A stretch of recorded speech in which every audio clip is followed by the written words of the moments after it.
인간의 지식이라는 것이 하나님 말씀을 몰랐을 때는 세상에서 철학자, 과학자 이렇게 하면 그 사람을 상당히 존경의 대상이 되고,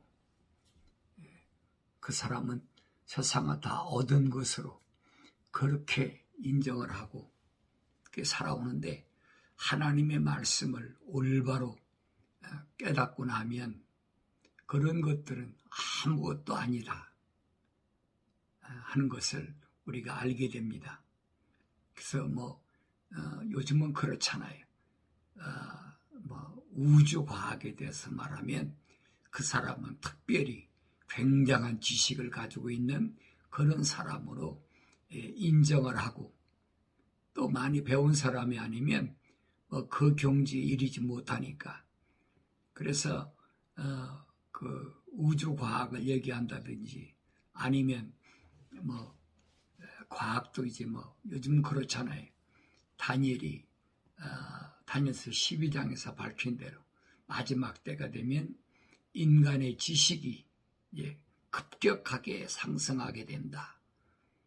그때가 그 미카엘 천사장이 나타나서 세상을 마지막 심판할 그때라고 그렇게 다니엘 통해서 하나님께서 말씀하셨는데, 인간의 지식이라는 것이 얼마나 어리석으냐 하는 것을 이제 성경을 읽으면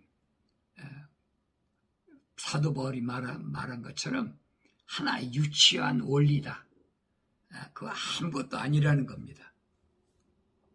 그런데 사람들은 그렇잖아요. 지구를 중심으로 해서 얼마나 많이 떨어져 있는 행성을 발견하느냐.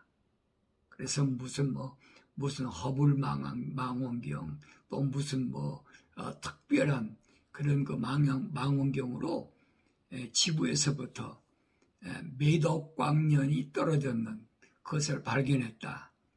그러면 그 사람을 굉장한 사람으로, 위대한 사람으로 그렇게 우리가 인식을 하고 했는데, 사실은 성경을 보면은 그것처럼 어리석은 것이 없어요. 자기가 100년도 못 살면서 광년이란 말은 빛의 속도를 가리키는 겁니다. 빛의 속도는 우리가 일반적으로 과학에서 뭐라고 합니까? 빛은 얼마나 빠르냐? 1초에 30만 킬로를 간다 그랬어요. 그러면 여러분, 광년이란 말은 빛의 속도를 가리키는데 130도 145억 광년이라면 여러분 숫자로 계산하겠어요? 그러니까 그런 말을 하는 사람 보면 위대하게 보이고, 저 사람 참 공부를 많이 한 사람이구나. 그러니까 철학도 마찬가지예요. 일반 사람이 알지 못하는 우주의 어떤 신에 대해서 얘기하면 처음 듣는 얘기니까 귀가 솔깃하고, 그런 것들이 세상을 소위 말하면 지배하는 그런 시대가 지금 시대가 아닌가. 근데 지구로부터 몇억 광년이 떨어져 있는 것을 숫자로 자기가 계산해서 그거 알면 뭐 할 겁니까? 자기는 100년도 못 살잖아요. 성경이 그랬잖아요. 성경이 뭐라고 시편 기자가 말합니까? 사람이 70이고 강건하면 80이다. 그랬어요. 70, 80이면 그게 인간의 수명이다. 또 성경에 보면 노아 시대는 120년을 기준으로 한다. 요즘은 인간의 수명이 점점 늘어나니까 90년, 100년 사는 사람들이 점점 늘어나잖아요. 그런데도 몇억 광년이 떨어져 있는 위성을 봤다. 그거 찾아서 뭐 할 거예요? 얼마나 어리석은지. 사도 바울이 그러잖아요. 하찮은 원리다. 아주 일축해버렸잖아요. 그리고 더 나아가서는 인간의 배설물로 여긴다. 오줌덩으로 여긴다는 거예요. 아무 쓸모없는 거라는 거예요. 왜 이렇게 사도 바울이 극단적인 표현을 했을까? 저도 성경을 읽으면서도 올바로 깨닫지 못했어요. 근데 하나님 말씀은 읽으면 읽을수록 점점 깊이 그 심오한 진리를 깨닫게 해주니까 안 읽을 수가 없죠. 그래서 일반적으로 빛의 속도를 광년이다. 또 소리의 속도를 마얼마다. 이렇게 지칭하는데 시간과 공간을 초월하는 것은 그럼 뭐라고 할 겁니까? 그건 다 시간, 거리를 얘기하는데 시간과 공간을 초월한 것은 뭐라고 말할 거냐 이 말이에요. 없잖아요. 그런 말은. 그 옛날에는 그랬어요. 셀 수 없는 수, 거리라든지 공간이라든지 이런 것들을 뭐라고 그랬나요? 무량수라 그랬어요.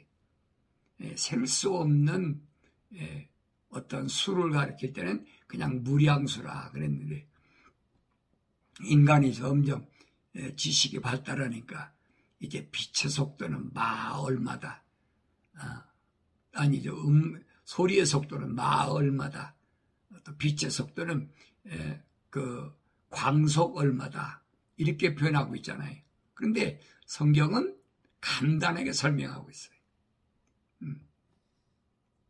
왜? 시간과 공간이라는 것은 인간이 죄에 사로잡혔을 때 하와가 저주받아서 하나님께서 하와에게 명령하신 게 뭐예요? 하와에게 뭐라고 말씀하십니까? 여자에게 말씀하시기를 내가 너의 고통과 임신을 크게 늘리리니 내가 고통 가운데서 자식들을 낳을 것이요 너희 바람은 내 남편에게 있을 것이니 남편이 너를 주관할 것이라 하시더라 그랬어요. 그러니까 하와가 하나님께로부터 저주받기 전에는 이 말입니다. 에덴 동산에 하나님 동산에 있을 때는 임신의 고통이 없었다. 이건 저주받고 세상에 쫓겨나왔을 때 얘기. 그러면 여러분들은 그럴 거예요. 그때 하와의 몸에 에덴 동산에 있을 때 아담과 하와의 몸에 피가 있었는지 없었는지 어떻게 합니까? 예수님이 이 땅에 오셔서 물과 피를 다 쏟으시고 그리고 부활하심으로 예수님이 부활체에 있을 때는 시간과 공간의 제한을 받지 않잖아요. 문을 닫았는데도 그냥 들어오시고 이런 것들이 나한테 뭐를 말씀해 주는지를 그걸 깨달아야 된다는 거예요. 그래서 하나님께서 말씀하신 거예요.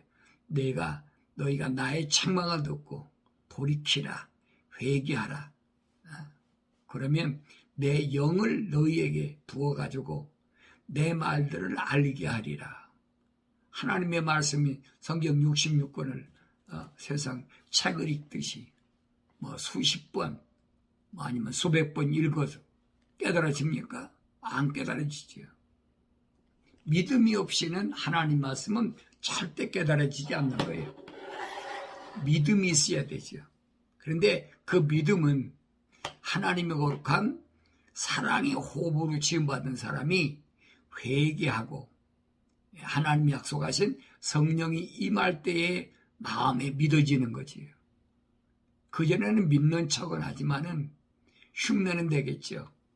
그렇지만은 마음으로 믿지 못한다는 거예요. 그래서 내가 너의 고통과 임신을 크게 늘리리니 그랬어요. 여자가 임신할 때 뭐가 있어요? 맨스라는 게 있잖아요. 한국말로 월경이라고 그러죠. 한 달에 한 번씩 치르는 거. 그때 여자는 배란기라 그래가지고 이제 남자가 정자를 받아들일 그런 기회가 오는 거예요. 그러니까 우리는 일반적으로 과학적으로 거기까지만 알지 임신의 고통, 다시 말하면 그 피가 어디서 시작됐는지 그걸 깊이 생각을 못, 이게 과학에서도 말 못해요. 그냥 인간의 육체의 몸에는 피가 있는데 무슨 뭐 O형이 있고 A형이 있고 B형이 있고 AB형이 있고 뭐 이렇게 나눠서 얘기만 했지 그 피의 시작이 뭐냐, 왜 인간의 몸에 피가 있어야 되고 피가 없으면 죽느냐, 뭐 이런 얘기만 하고 있지 피가 언제 시작됐는지 과학자 누가 얘기합니까? 없어요, 여러분. 성경에서만 기록하고 성경에서만. 그러니까 하나님 말씀을 올바로 깨닫게 되고 나면, 다시 말하면 회개하고 약속하신 성령 받고 나면 세상 지식은 하찮은 걸로 보이는 거예요. 별 볼 일 없는 거예요. 알면 뭐 할 겁니까? 왜 그러냐면 영생이 없거든요. 내가 세상에 나와가지고 왜 내 발목이 묶였는지, 물과 피를 왜 내 몸에서 지녀야만이 내가 존재하는 그런 가치가 있는지 모르잖아요. 왜 세상 지식에서 모르니까 안 가르치는 거지. 안 배웠으니까 모르는 거지요.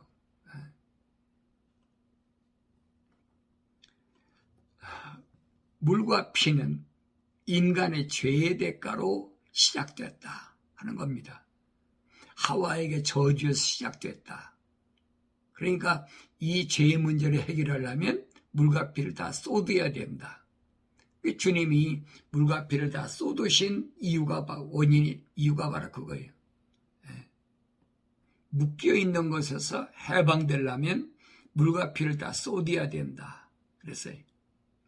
그러니까 하나님의 부르심을 받은 에클레시아 교회는 세상과 묶이지 말아라.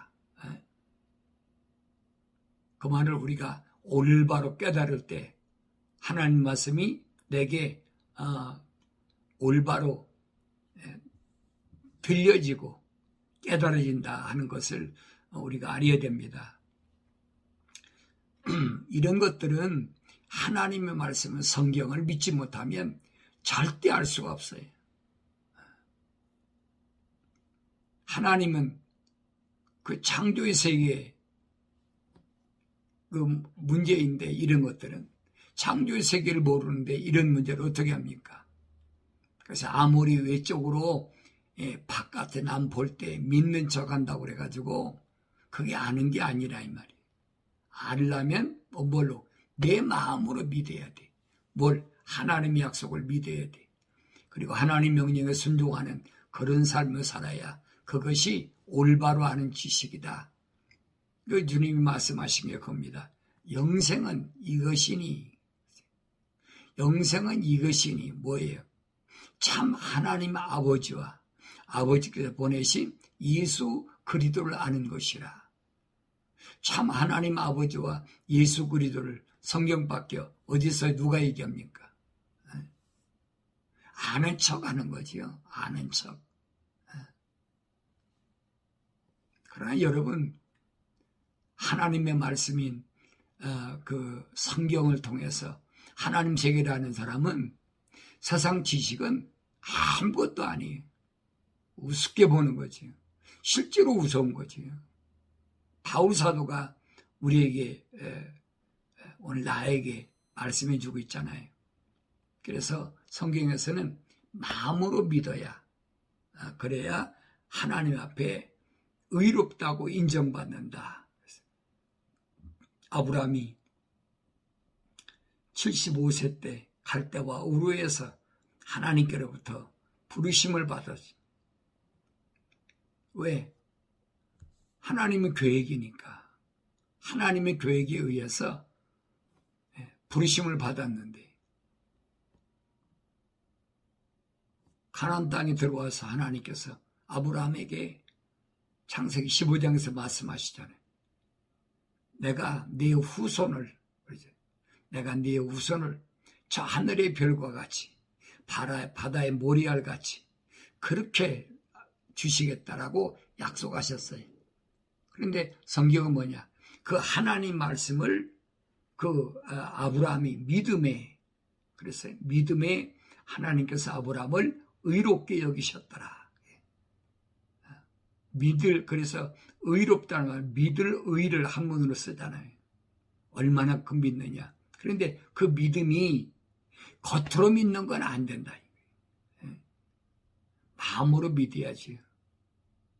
그래서 아브라함이 그렇게 하나님께 약속을 받고도 그가 온전히 그 믿음이 하나님께 통과될 때는 40년, 약 40년.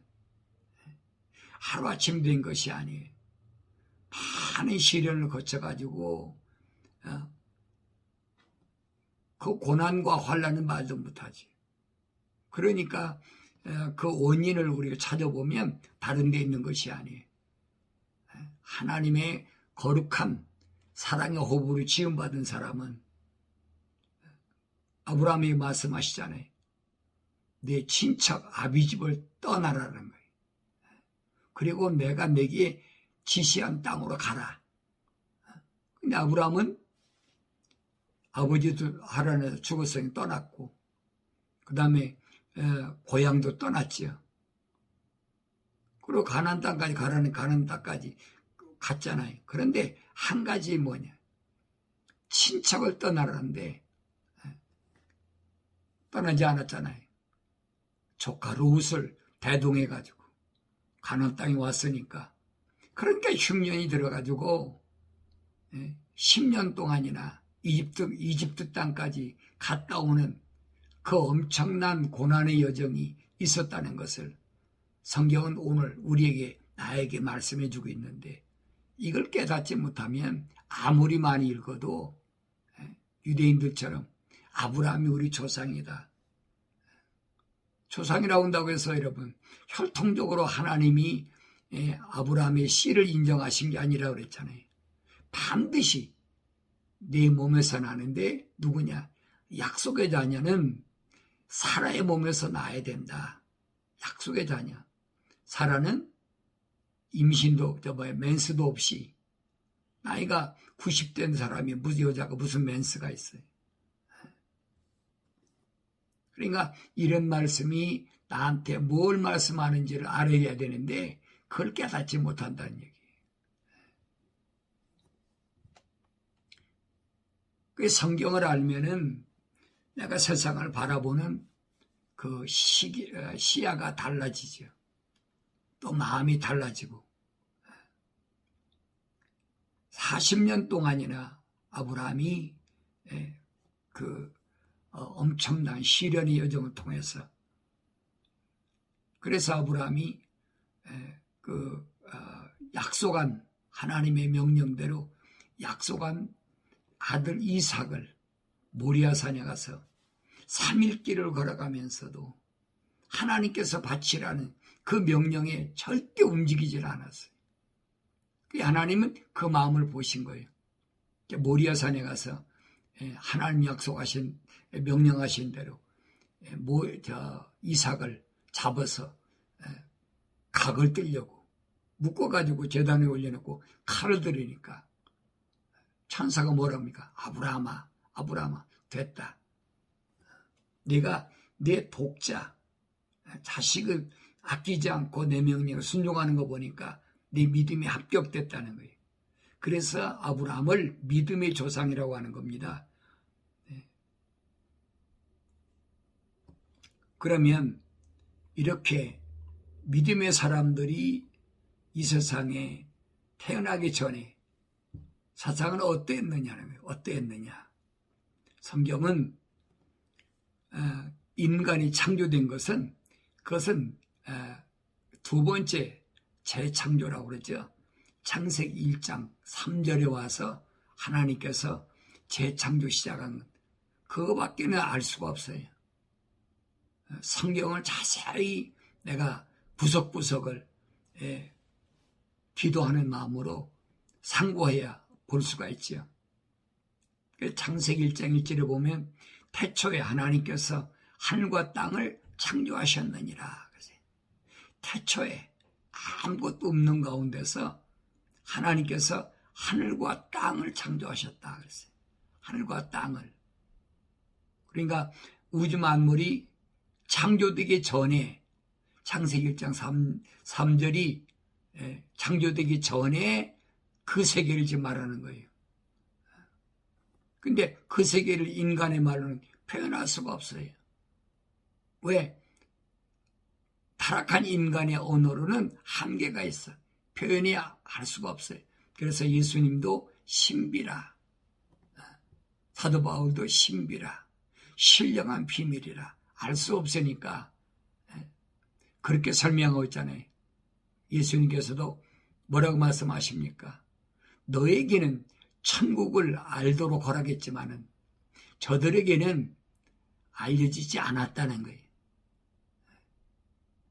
아무나 아는 게 아니라는 거지. 그래 내가 말씀드릴 때 예수는 아무나 믿는 게 아니다. 믿어지야 믿는 거지. 내가 노력으로 예수 믿을 것 같습니까? 마음에 그런 마음을 갖지요. 또 다른 사람은 믿음으로 못했다 그러니까 하나님 나에게 믿음 주시옵소서, 믿음 주시옵소서. 찬송도 믿음이 이기니 하고 별의별 찬송 다 있잖아요. 근데 그 찬송과 가사를 가만히 상고해 보면 거의 다가 거짓말이에요. 다시 말하면 내가 말한 거짓말이라면 성경적이 아니라는 얘기예요. 하나님 말씀을 올바로 깨닫는 사람은 그런 그 찬송을 알아야지. 그런데 이렇게 아름답게 창조된 하늘과 땅은 어떤 곳이었을까 하는 겁니다. 그런데 2절에 보면 그랬어요. 땅은 형체가 없다. 그랬어요. 땅은 형체가 없다. 왜 하나님 창조하셨는데 형체가 없습니까? 그 다음에 공허하며 어둠이 깊음의 표면에 있으며 하나님의 영은 물들의 표면에서 거니시더라 그랬어요. 땅은 형체가 없다. 우리는 어떻게 우리 눈으로 보이는 것이 그게 땅이라고 그러잖아요. 눈에 안 보이면 아무리 얘기해도 형체가 없는데 땅이라고 합니까? 안 하지요. 그러니까 그 땅이 어떤 땅이냐는 거지. 어떤 땅이냐. 형체가 없는 땅. 왜 그랬을까? 우주만으로 창조하실 때 하나님이 태초에 하늘과 땅을 창조하셨다고 그랬는데 땅은 형체가 없다는 거예요. 그 다음에 공허하다. 텅 비어있다는 거예요. 그 다음에 어둠이 깊음의 표면에 있으며 하나님의 영은 물들 표면에서 거니시더라. 그랬어요. 땅이 형체가 없고 공허하고 어둠이 하나님 빛이신데 왜 땅에 어둠이 있습니까?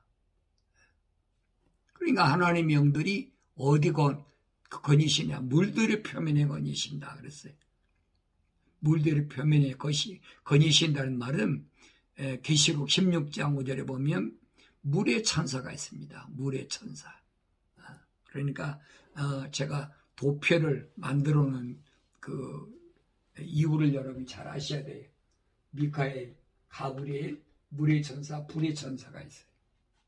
이게 하나님의 보좌. 그때 24장은 없었어요. 그래, 물의 표면에 거니신다는 말은 물들의 표면, 물의 천사, 타락하지 않은 천사 가운데 하나님이 거니셨다는 얘기예요. 그래서 원래는 5 천사로 구성되어 있는데 그 세계는 뭐예요? 어둠이 없는 세계예요. 빛의 세계였었어요. 그러니까 창세기 1장 1절의 그 세계는 우리가 성경을 자세히 읽어보지 않으면 찾아볼 수가 없어요. 근데 그때 천사들이 수가 얼마나 되느냐 그랬어요. 그 수가 보니까 그랬습니다. 천사들이 만만이고 천천이다. 계시록 5장에 보니까 내가 또 보니 그 보좌와 짐승들과 장로들을 둘러선 많은 천사의 음성을 들었는데 그들의 수가 만만이요 천천이라. 만만이요 천천이라. 이 네 천사, 타락하지 않은 이 천사장, 6날개를 가진 천사장, 그 다음에 4날개를 가진 천사, 2날개를 가진 천사, 날개가 없는 천사. 이 네 그룹의 숫자가 얼마냐?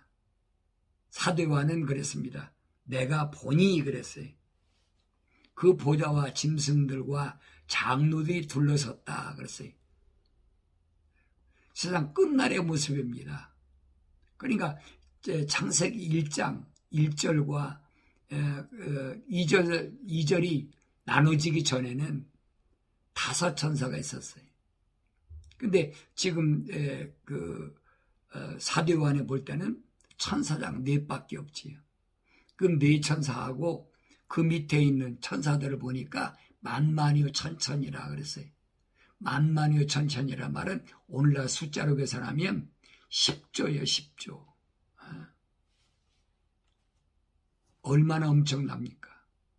그러니까 만약에 파트별로 4파트로 나눈다면 미가엘 천사장하고 그 그룹이 2조 5천억, 또 가브리엘 천사장과 그 그룹이 얼마냐? 2조 5천억, 물의 천사와 그 그룹이 2조 5천억, 또 불의 천사와 그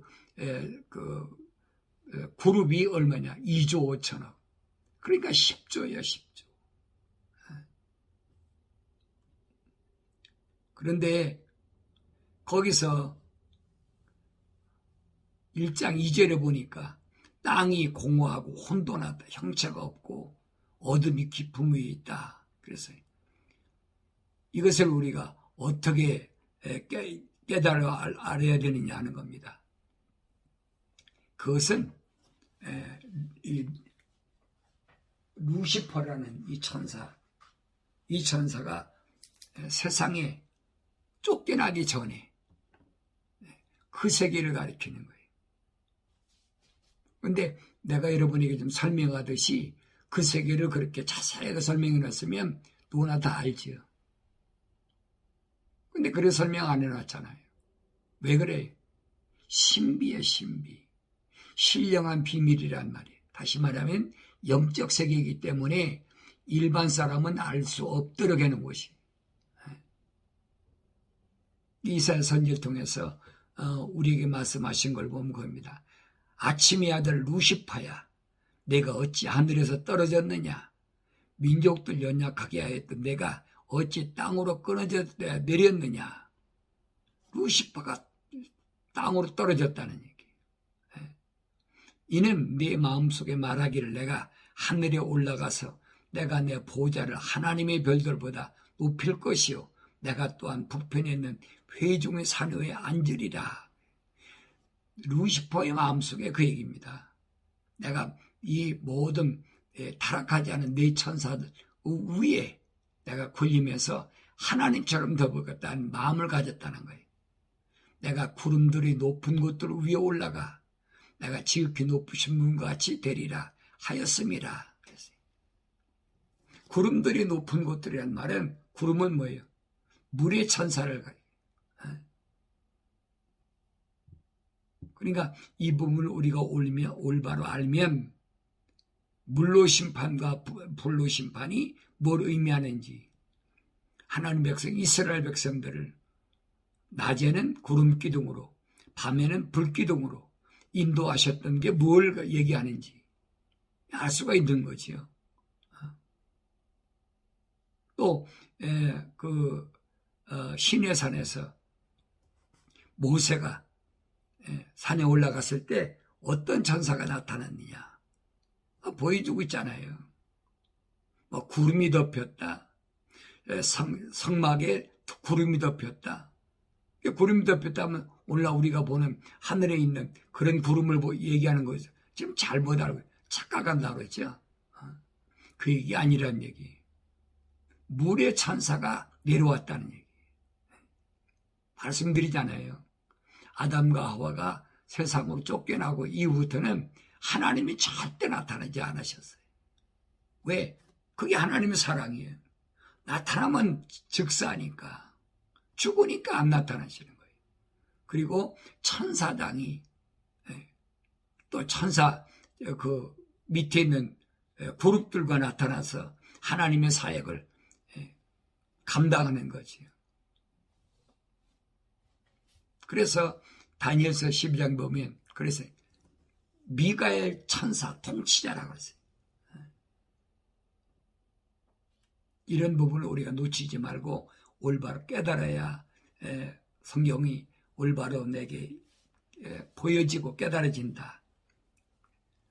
내가 지극히 높으신 분같이 되리라 하였습니다. 그러나 나는 지옥까지 너는 지옥까지 끌어내려질 것이요 구렁이 사면에까지 끌어내려지리라. 구렁이 사면까지. 지옥이란 말은 땅속을 가리키는 거예요. 땅속. 그리고 이 루시퍼하고 졸개들을 가둬두는 구렁이 따로 있어요. 분명히 가르쳐주고 있잖아요. 그래서 사람은 죽으면 땅속에 묻히는 거지요. 마지막 때 부활에 대해 주님 말씀하실 때 천국의 열쇠를 줄 텐데 누구에게? 부르심을 받은 자 에클레시아에게는. 성도들에게는 천국의 열쇠를 주는데 그 천국의 열쇠를 받은 자는 지옥의 문이 이들을 부활하지 못하도록 가두지 못한다라고 주님이 분명히 말씀하셨어요. 그러니까 내가 세상과 묶이지 말아라. 그러니까 우리가 하나님 말씀을 잘 아셔야 돼요.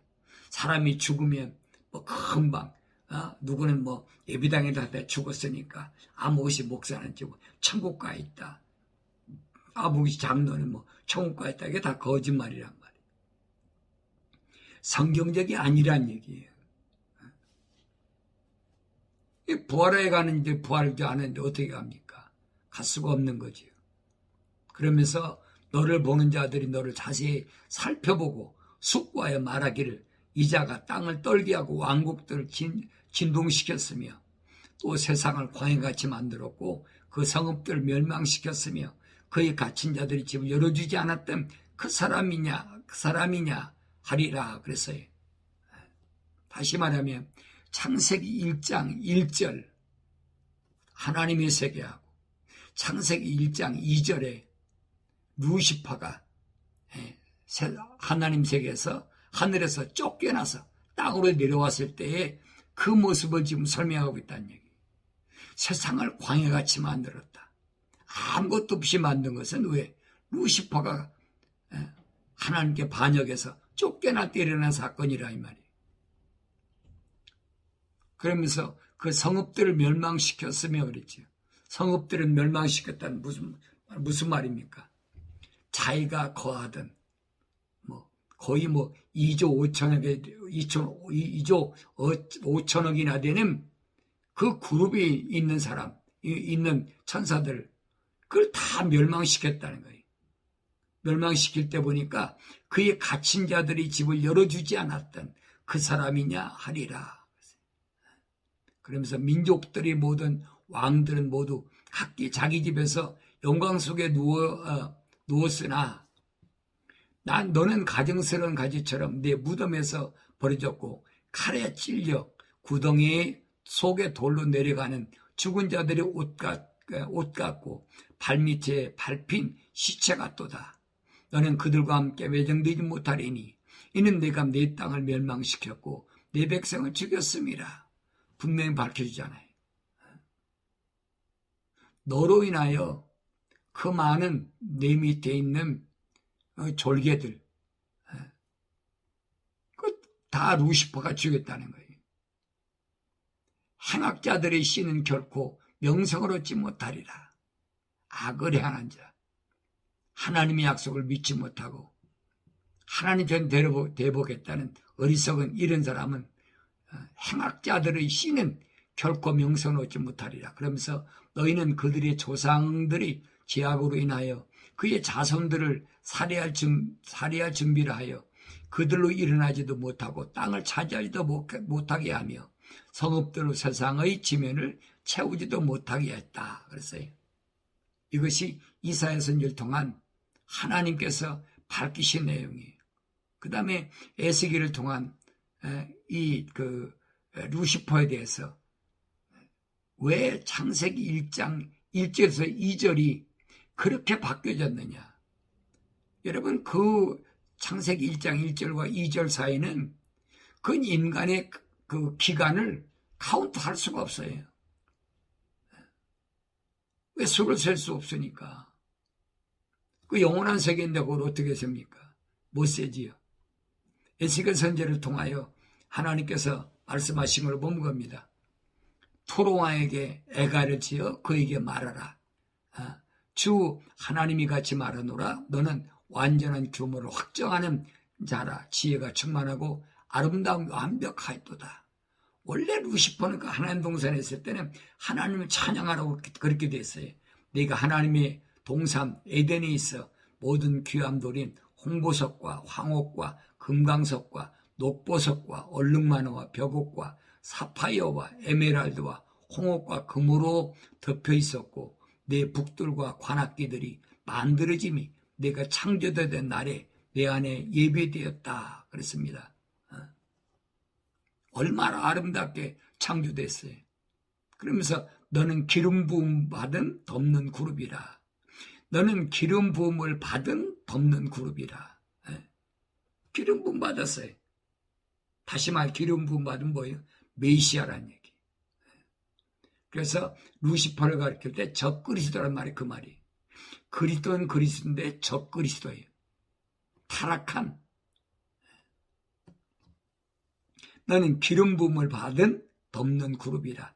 내가 너를 그렇게 해서 얻더니 네가 하나님 거룩한 섬에 산 위에 있었고 내가 불이 돌들 가운데를 위아래로 걸었도다. 그랬죠? 불의 천사.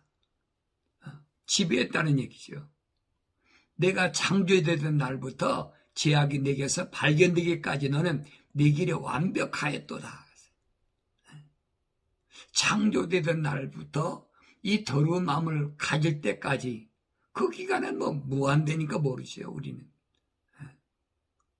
그때까지는 네 길이 완벽했다는 거예요. 그런데 네 상품이 풍부함으로 그들의 폭력으로 네 가운데를 차워서 네가 죄를 지었느니라. 그러므로 내가 너를 더럽게 여겨 하나님의 산에서 쫓아내리라. 옷 덮는 그룹아 내가 불의 돌들 가운데로부터 너를 멸하리라. 그랬어요. 그래서 주님이 하신 말씀이 거예요. 피조물이 세상에서 부자로 산다는 것은 하나님 용납지 않으신다는 거예요. 그렇다고 해서 하나님의 사랑의 호흡으로 지음받은 사람이 먹고 입고 마시는 거 하나님 다 책임져 주신다는 거예요. 부자가 되려고 하지 말라는 거예요. 네 마음이 너의 아름다움으로 인하여 높아졌고 너는 네 지혜를 네 찬란함으로 인하여 변질시켰도다. 내가 너를 땅에다 던질 것이며 내가 너를 왕들 앞에 두어 그들로 너를 보게 하리라. 너는 내 제약이 많음으로 인하여 즉 네 거래의 제약으로 인하여 네 성소들을 더럽혔느니라. 그러므로 내가 네 가운데로부터 불을 일으키리니 그 불이 너를 삼킬 것이요 내가 너를 보는 모든 자들이 목전에서 너를 땅 위에 재가 되게 하리라. 하나님께 반역한 이 루시퍼가 결말이 어떻게 됐나 보세요. 백성 가운데서 너를 아는 모든 자들이 너를 보고 놀랄 것이며 너는 몰락하여 결코 더 이상 존재하지 못하리라 그랬어요. 그래서 이 루시퍼에게 하나님께서 뭘 맡기셨어요? 북과 관악기를 음악을 하도록. 하나님의 찬송하는 게 자기 사명이에요. 그런데 이 루시퍼가 세상에 쫓겨나고 나서부터 엄청난 일이 벌어졌잖아요. 그러니까 창세기 2장 7절에서 하나님이 흙으로 사람을 빚으시고 그 코에다 콧구멍에다가 하나님의 호흡을 집어넣어서 살아있는 혼이 됐다. 그 사람은 하나님 동산에 데려다 놓으셨다고 말씀하시잖아요. 이게 무슨 말씀인가 아셔야지. 그럼 왜 하나님께서 흙으로 사람을 빚으시고 그 코에다가 하나님 사랑의 호흡을 집어넣나? 왜 그러셨을까? 겁니다. 전지능 무소부지하신 하나님께서 루시퍼를 모르겠습니까?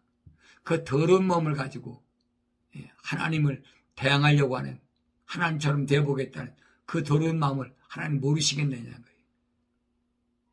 창세기 1장 1절부터 요한계시록까지 보면 다른 데 목적이 있는 거 아니에요.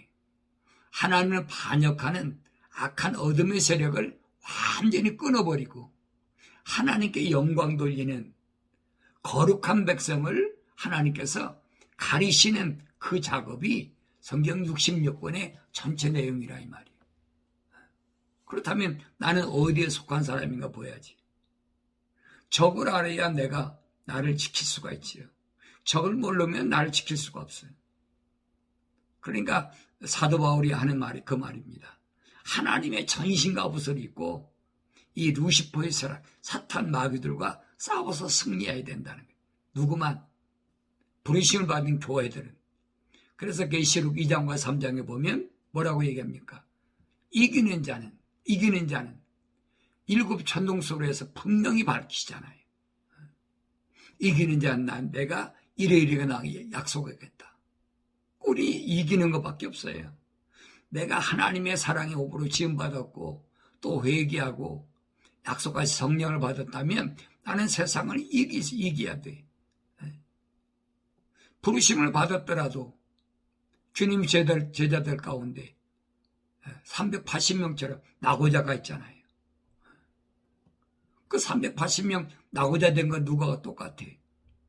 첫사람 아담하고 똑같잖아요. 그런데 주님 말씀하시잖아요. 예루살렘은 떠나지 마라. 마지막까지. 약속까지 성령이 너에게 임할 테니까. 그 약속을 믿고 떠나지 않던 사람들은 120명은 뭐예요? 예수의 모습으로 완전해졌다는 거예요. 오늘 그 복음이 2000년 동안 세상 지구를 한 바퀴 돌아가지고 오늘 나에게까지 왔어요. 그럼 나라는 존재가 어떤 존재인가? 여러분 아셔야 될 거 아니에요. 나라는 존재는 세상 사람들과 이렇게 눈, 코, 입 달리고 이렇게 생겼다고 해서 같은 존재가 아니에요. 나는 반드시 하나님의 성령이 내 안에 거하시기 때문에 거룩한 존재가 돼야 된다. 세상과 구별된 그런 존재가 돼야 된다. 그것이 세상을 이기는 것이다. 그러기 위해서는 나는 언제든지 하나님의 전신과 갑옷으로 무장해야 된다 하는 것이 오늘 하나님께서 다도들 통해서 오늘 우리에게 주신 말씀이에요. 그래서 그 무장된 14만 4천, 승리한 14만 4천을 어디에? 루시퍼가 찬양하는 자리에서 하나님을 찬양하게 하네. 그래서 그 사람들이 뭐예요? 새 노래를 부른다. 사람에게 배워서 하는 것이 아니에요. 아무나 하는 게 아니죠.